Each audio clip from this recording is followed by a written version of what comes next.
Hello guys दोस्तों, मैं हूं हरीश। स्वागत है आप सबका अपने चैनल वारिस फ्री क्लासेस पे। तो दोस्तों क्लास 10 का जो फिजिक्स यानी भौतिकी क्लास 10 का उसका फर्स्ट चैप्टर प्रकाश का परावर्तन, उसका एक सीरीज चल रहा है लघु उत्तरीय प्रश्न का। और लघु उत्तरीय प्रश्न में हम 1 से लेकर 9 तक करा दिए, ठीक है। और आज हम 10वां नंबर क्वेश्चन कराने वाले कि अवतल दर्पण में प्रमाणित करें F बराबर R/2। दरअसल ये भी क्वेश्चन हम ऑलरेडी अपलोड कर दिए, लेकिन फिर हम यहाँ पे सीरीज चल रहे हैं, इसलिए हम आपको यहाँ फिर से डिटेल में बताने वाले हैं कि अवतल दर्पण में प्रमाणित करें कि F बराबर R/2, ठीक है। तो देखिए, अब सबसे पहले जानते हैं अवतल दर्पण क्या है। ठीक दोस्तों, जैसे ये कांच का गोला है, इसे हम गोलीय दर्पण कहते हैं, ठीक है। ये पारदर्शी होता है, ठीक है। तो देखिए, ये कांच का गोला से अगर हम इस भाग या फिर इस भाग को काट ले और हम अगर इसके ऊपर ये जो ऊपरी सतह है इसको अगर कलई कर दे चांदी से, ठीक है, यानी चांदी से अगर इसको कलई कर दे तो ये अवतल दर्पण हो जाता है, ठीक है। देखिए, ये कलई चांदी से किया जाता है, लेकिन आप यहाँ पे पेन से ऐसे कर सकते हैं, ठीक है। तो ये अवतल दर्पण हो गया, ठीक है। तो यहाँ पे बोल क्या रहा है, देखिए यहाँ पे बोल रहा है कि अवतल दर्पण में प्रमाणित करें, प्रमाणित यानी सिद्ध करें कि F बराबर R/2। अब ये जो F होता है ये जो F है ये होता है मुख्य फोकस, फोकस दूरी, ठीक है। कैपिटल F रहे तो मुख्य फोकस और स्मॉल f रहे तो फोकस दूरी, ठीक है। यानी ध्रुव और मुख्य फोकस के बीच की दूरी फोकस दूरी होती है। वहीं पे R जो है ये वक्रता त्रिज्या होता है, ठीक है। ये R क्या होता है, वक्रता त्रिज्या होता है। और जो ध्रुव और वक्रता केंद्र की दूरी को वक्रता त्रिज्या कहते हैं, और ध्रुव और मुख्य फोकस के बीच की दूरी को फोकस दूरी कहते हैं, ठीक है। तो यहाँ पे प्रमाणित क्या करना है, F बराबर R/2, यानी कि जो फोकस दूरी होती है वो वक्रता त्रिज्या की आधी होती है, वही यहाँ पे सिद्ध करना है, ठीक है। तो देखिए, हमने यहाँ एकदम सिंपल में सिद्ध किया है। आप भी वैसे कीजिए, एकदम आप एक बार देख लीजिए और चाहे तो स्क्रीनशॉट भी आप ले सकते हैं। एकदम डिटेल में आपको यहाँ पे बताया जाएगा, ठीक है। तो देखिए, सबसे पहले आपको क्या करना है, यहाँ एकदम ध्यान से दिखिएगा दोस्तों, थोड़ा भी मिस किए बस आपका गड़बड़ हो जाएगा, ठीक है। तो देखिए, सबसे पहले आप क्या कीजिएगा, एक अवतल दर्पण लीजिए, ठीक है। ये अवतल दर्पण है, यहाँ पे एक मुख्य अक्ष खींचे, यानी इसे मुख्य अक्ष और प्रधान अक्ष दोनों कहते हैं। ये मुख्य अक्ष खींचे, यहाँ पे बिंदु दिए, ये P है यानी ये ध्रुव है, ठीक है। अब यहाँ से एक किरण लीजिएगा, ठीक है। एक किरण, देखिए एकदम सिंपल सा, एकदम यहाँ से देखिए, एकदम यहाँ पे जूम कर दे, देखिए यहाँ से एक किरण लीजिएगा, मुख्य अक्ष के समांतर एक किरण लीजिएगा और फोकस से गुजारिएगा, ठीक है। एक किरण लेना है, फोकस से गुजारना है। जैसे जैसे यहाँ पे बताया जा रहा है आप कॉपी पे कर लीजिए और आप एक बार से 2 बार ट्राई कीजिएगा, आपका दिमाग में एकदम सेट हो जाएगा। तो देखिए, ये प्रधान अक्ष है, इसके समांतर एक किरण लिए, ठीक है। किरण में ये तीर देना नहीं भूलिएगा दोस्तों, ठीक है। किरण लिए, किरण का नाम हम AB रखे, ठीक है। और ये जो अवतल दर्पण इसको M और M' रखे, और ये जो किरण लिए इसको मुख्य फोकस से गुजार दिए, ठीक है। और मुख्य फोकस से गुजार दिए और इसके यहाँ C और ये वाला बिंदु, ठीक है, यानी ये जो किरण जहाँ से टच होकर परावर्तन हो रही है तो C और उस टच की दूरी को यहाँ से क्या खंडित रेखा से यहाँ पे क्या करेंगे, यहाँ पे डैश डैश करके मिला देंगे, ठीक है। और देखिए यहाँ पर मिला दिए। अब आप कहिएगा ये कोण वगैरह आप दिए हैं, तो देखिए पहले यहाँ तक आप मिला दीजिएगा और कोण क्यों दिए वो आगे हम बता रहे हैं, ठीक है। यहाँ तक मिला दिए, अब आगे आइए। अब आपको लिखना क्या है, तो देखिए अब जो माने हैं उसको यहाँ पे लिख दीजिए। जैसे देखिए, माना कि MM' एक अवतल दर्पण है, हमने माना है कि MM' एक अवतल दर्पण, आप कुछ भी मान सकते हैं, तो MM' ही लीजिएगा, ठीक है, हमारा अच्छा रहेगा। तो माना कि MM' एक क्या है, अवतल दर्पण है, ठीक है, जिसमें ध्रुव, ये ध्रुव मुख्य फोकस, यहाँ पे क्या हो, मुख्य फोकस एवं वक्रता केंद्र, ध्रुव मुख्य फोकस और वक्रता केंद्र क्रमशः PFC है, ठीक है। यानी ध्रुव मुख्य फोकस और वक्रता केंद्र क्रमशः PFC है, ठीक है। ये भी आप लिख सकते हैं।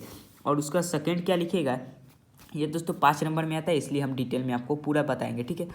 एकदम बोर मत हो जाइएगा, ठीक है। तो देखिए सेकंड में आपको क्या लिखना है कि AB रेखा, ठीक है, AB रेखा मुख्य अक्ष के समांतर एवं अत्यंत निकट आपतित होती है, ठीक है। देखिए, ये जो AB रेखा है ये मुख्य अक्ष के समांतर है, अत्यंत निकट। आप कहिएगा इतना दूरी है फिर निकट कैसे करें, तो देखिए ये जो फिगर आप बनाते हैं ये जूमिंग फिगर है, ठीक है। असल में ये जो किरण है एकदम मतलब यहाँ पे ये मुख्य अक्ष तो यहाँ से परावर्तित होगी, एकदम यहाँ से, तो यहाँ से ले जाइएगा तो क्या खराब लगेगा, इसलिए फिगर को यहाँ पे जूम करके बनाया जाता है, ठीक है। एग्जाम में भी ऐसे ही बनाइएगा, ठीक है।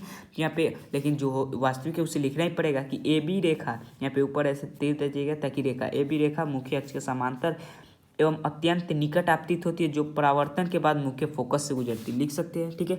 AB रेखा यहाँ पे प्रधान अक्ष के अत्यंत निकट आपतित होती है, जो परावर्तन के बाद मुख्य फोकस से गुजरती, बस यही लिख देना है। पहला क्या लिखना है कि माना कि MM' एक अवतल दर्पण है, ठीक है, जिसमें ध्रुव मुख्य फोकस और वक्रता केंद्र क्रमशः PFC है। और उसके बाद क्या लिखेगा कि AB रेखा जो मुख्य अक्ष के अत्यंत निकट आपतित होती है वो परावर्तन के बाद मुख्य फोकस से गुजरती है। यहाँ तक लिख लिया दोस्तों। उसके बाद देखिए, उसके बाद ये लिख सकते हैं BC दर्पण की त्रिज्या जो B बिंदु पर लंब है, ठीक है। यहाँ पे BC हमने जो खींचा है तो ये दर्पण की त्रिज्या मान सकते हैं, ठीक है, क्योंकि जो गोला था ये गोला से अवतल दर्पण हुआ है तो ये वक्रता केंद्र है। ये जो C होता है ये गोला का एकदम बीच वाला सेंटर होता है, तो सेंटर से लेकर परिधि तक जो छूता है उसे त्रिज्या कहते हैं ना। तो यहाँ पे लिख दीजिएगा कि BC दर्पण की त्रिज्या है जो B बिंदु पर लंब है, ठीक है। यहाँ पर हो गया जो B बिंदु पर लंब है। अब आगे क्या करना है, अब देखिए दोस्तों, अब लिखिएगा कि एंगल ABC बराबर एंगल CBF, ठीक है। एंगल देखिए यहाँ पे एंगल ABC, ठीक है। यहाँ पे देखिए, अब यहाँ पे कोण की बात है, ठीक है। एंगल ABC यानी कि ये वाला कोण, ठीक है। एंगल ABC यानी ये वाला कोण, और एंगल क्या है BCF होगा शायद, हाँ एंगल CBF, सॉरी।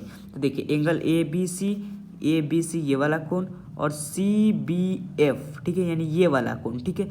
ये वाला कोण और ये वाला कोण क्या होता है, बराबर होता है। हमने प्रकाश के परावर्तन में बताया था, देखिए ये समझिए क्या हो रहा है, प्रकाश का परावर्तन हो रहा है, ठीक है। तो हमने प्रकाश का परावर्तन बताया था कि आपतन कोण और परावर्तन कोण बराबर होता है, ठीक है। ये दोनों बराबर होते हैं, ये बीच के खंडित रेखा, इसे अभिलंब हम मान सकते हैं, ठीक है। तो देखिए, तो एंगल ABC और ABC बराबर क्या हो जाएगा, BCF, ठीक है। यहाँ पे देखिए एंगल ABC बराबर CBF, सॉरी CBF क्या, तब परावर्तन के नियम से, ठीक है। ये दोनों कोण आपतन कोण और परावर्तन कोण होता है, तो ये दोनों बराबर होते हैं, इसलिए परावर्तन के नियम से ये दोनों बराबर है।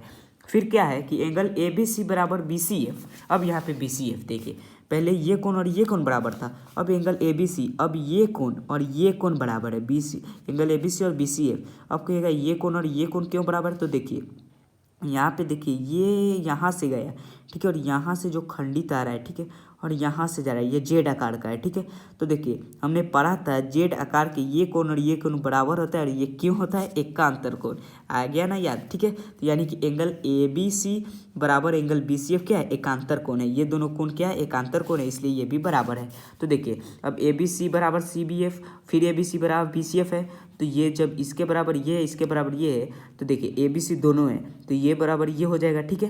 तो देखिए ये बराबर ये है, तो आप लिख सकते हैं, इसलिए चूंकि यहाँ पे ऐसे 3 डॉट देखे, इसलिए CBF बराबर BCF।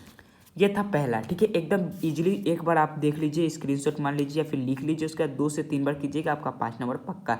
उसके बाद क्या है, उसके बाद आपको लिखना है त्रिभुज BCF एक समद्विबाहु त्रिभुज है, ठीक है। यहाँ पे BCF एक क्या है, समद्विबाहु त्रिभुज है। ये कोण और ये कोण क्या होता है, आपस में बराबर होता है, ठीक है। तो ये इसको अब हम समद्विबाहु त्रिभुज मानेंगे, ठीक है। इसका अगला प्रोसेस करने के लिए हम समद्विबाहु त्रिभुज मानेंगे। ये कोई हार्ड नहीं दोस्तों, एक बार आप बना लीजिएगा खुद से, 1 से 2 बार आपको ईजी लगने लगेगा, ठीक है। तो BCF क्या है, समद्विबाहु त्रिभुज है। तो समद्विबाहु त्रिभुज है तो FB बराबर CF, ठीक है। यानी कि ये समद्विबाहु है तो ये भुजा और ये भुजा क्या होगा, आपस में बराबर होगा, तो ठीक है। तो लिख सकते हैं कि FB बराबर CF समद्विबाहु त्रिभुज की भुजा है, ठीक है। समद्विबाहु है तो दोनों बराबर हो गए, ये लिख दिए। उसके बाद FB बराबर PF, ठीक है। देखिए अब FB बराबर PF, ठीक है। देखिए ये वाला, अब ये वाला, पहले ये और ये बराबर था क्योंकि समद्विबाहु त्रिभुज का भुजा है। अब ये और ये बराबर है, ठीक है। अब ये क्यों बराबर है, तो हमने पहले ही बताया था कि ये जूमिंग फिगर है, ये भी जो किरण हो रहा है वो अत्यंत निकट आपतित हो रहा है, ठीक है। तो देखिए इसमें आपको यही लिखना है कि FB बराबर PF, इसलिए क्योंकि AB अत्यंत निकट आपतित होती है, बिंदु P एवं B अत्यंत निकट है, निकट आपतित हो रही है, इसलिए FB और PF क्या है, बराबर है। तो फिर इसमें FB बराबर CF और FB बराबर PF है, तो CF बराबर PF हो जाएगा, ठीक है। तो देखिए अब CF बराबर PF को हम समीकरण 1 मानेंगे। अब देखिए अब आपको क्या लिखना है, अब यहाँ पे एकदम हल्का सा दिमाग लगाना है आपको, यहाँ पे हल्का सा लॉजिक लगाना है।